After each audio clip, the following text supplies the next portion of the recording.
Namaskaram to all Atmas.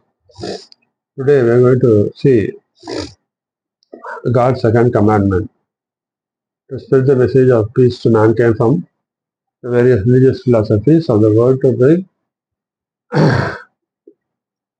harmony among the people of the world, to eradicate religious intolerance and make everyone to live as one family, world family, Vasudeva Kutumbakam, by which to bring in peace to humanity and world peace. In that respect, today on Monday, we will see the message of peace and salvation as told by Lord Krishna in Bagavad Gita of the Hinduism philosophy. So, what is the objective of Bagavad Gita? This is nothing but how to face our life from birth to death.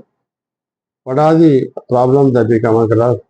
At that time, how our mind reacts, how our buddhi reacts, all these things, how to overcome this and face everything, every situation in a calm, cool atmosphere and see that you achieve success and peace.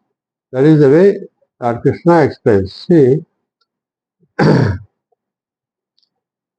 Bhagavad Gita starts with Krishna entering the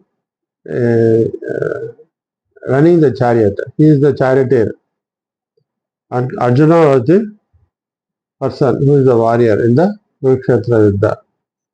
So, the chariot, the Krishna, Arjuna, and the five horses, all this represents the true meaning of ourselves. What is that?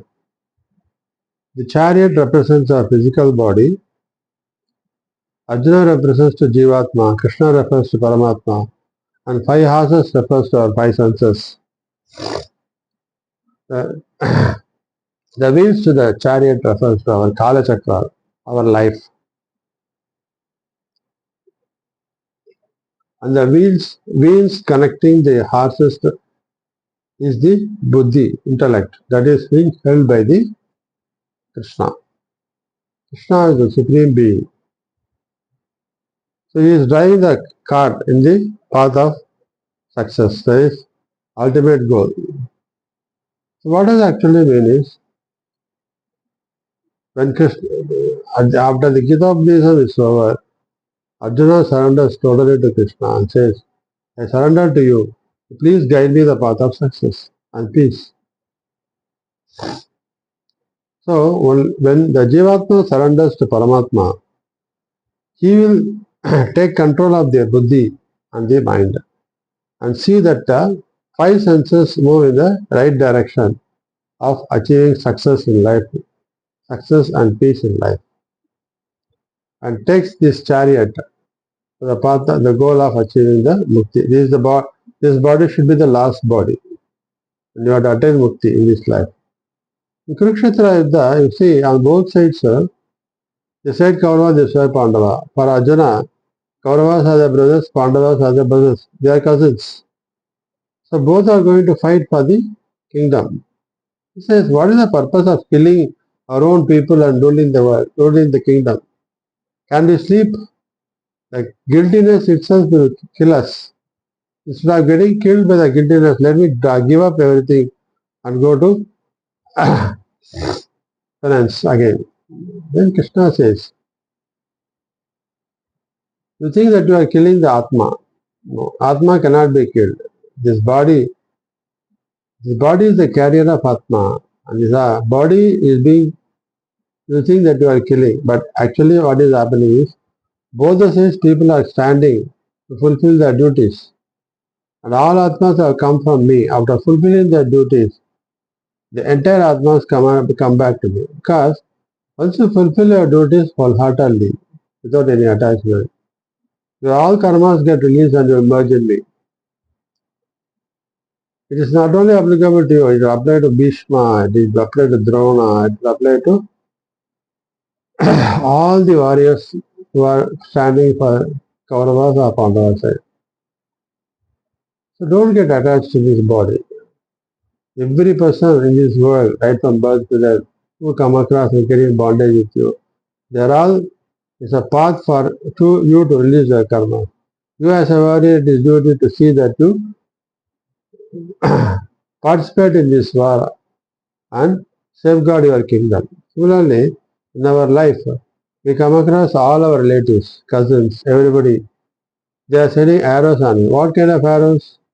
They are sending the arrows of success, failure. They fight with us.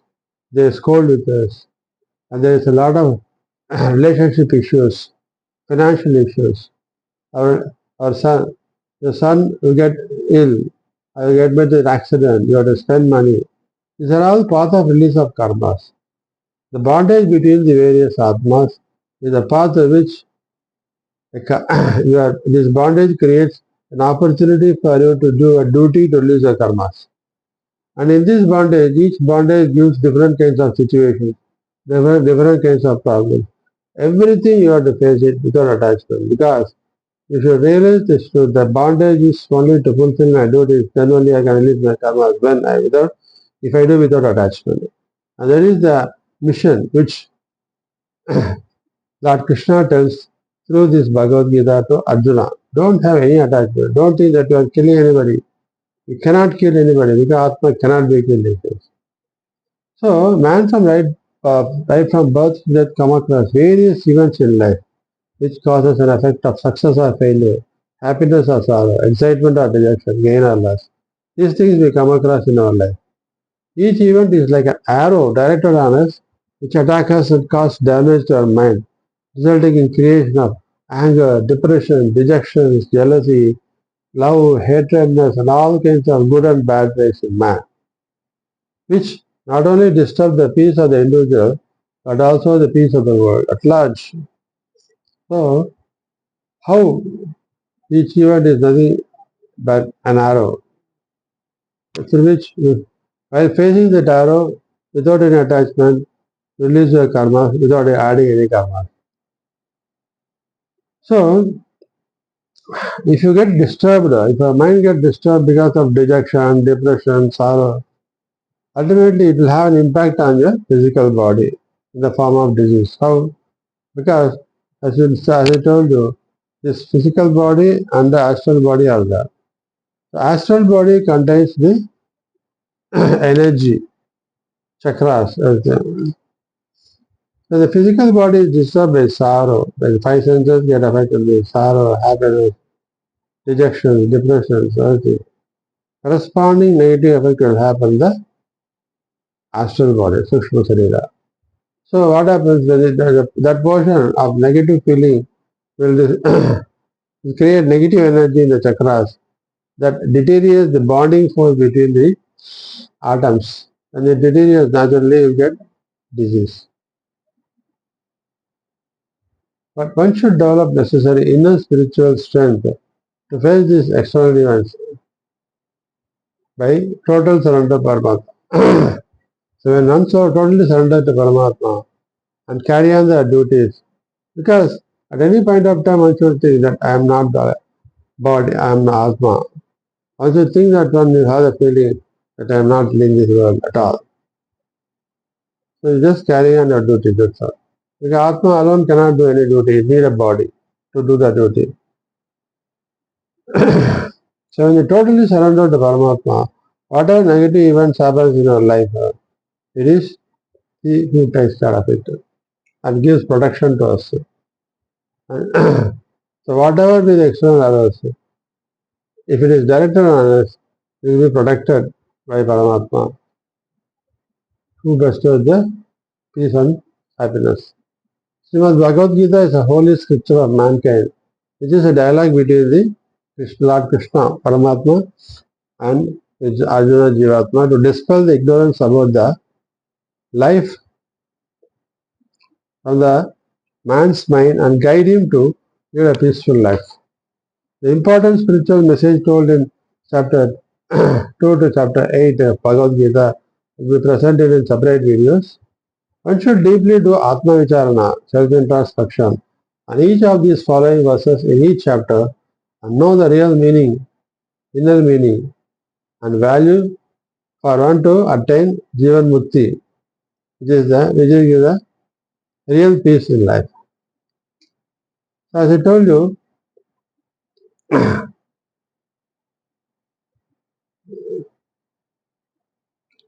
since in chapter 1, as I explained earlier, since Arjuna gives up the Astra, Krishna gives the Gita Budesam to him in the midst of the two warriors.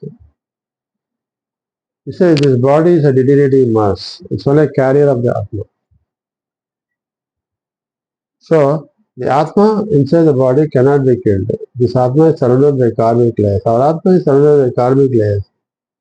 Once all the duties are fulfilled without attachment, these karmic layers get annihilated and the Atma merges with Paramatma. When Arjuna, being deeply engrossed in sorrow and could not understand the truth, Lord Krishna gave him a detailed explanation through his Gita in chapter 2 to 18.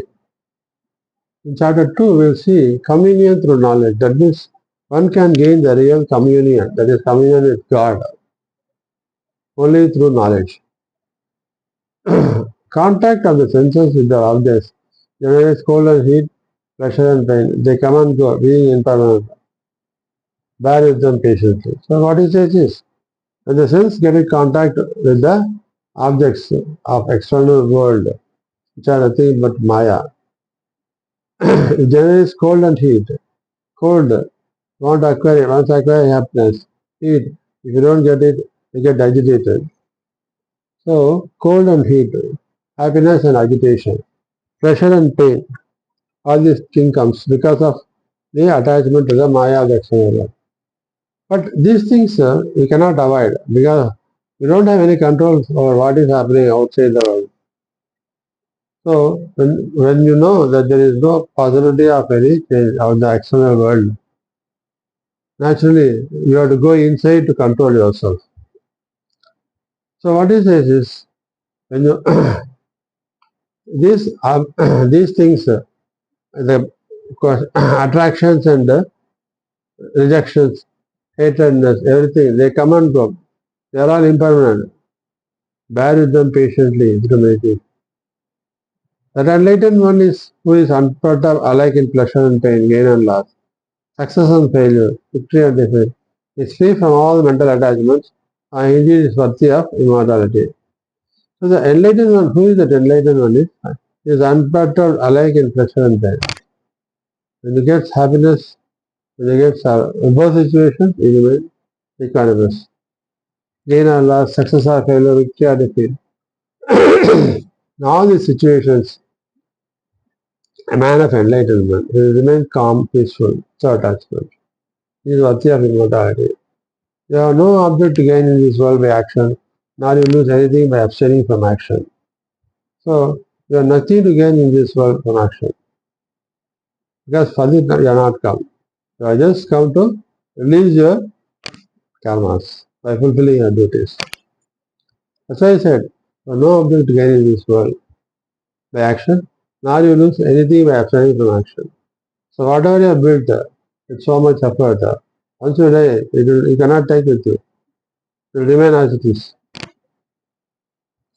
So, should not have any attachment on the objects or abstain from actions. Always, therefore, perform your action always with attachment. One should not have any attachment. In this path of yoga, the path of selfless action combined with devotion. No effort is lost due to incompleteness, and no contrary effect of an adverse nature is produced due to failures. When a little observance of this discipline saves one from great war and great fear.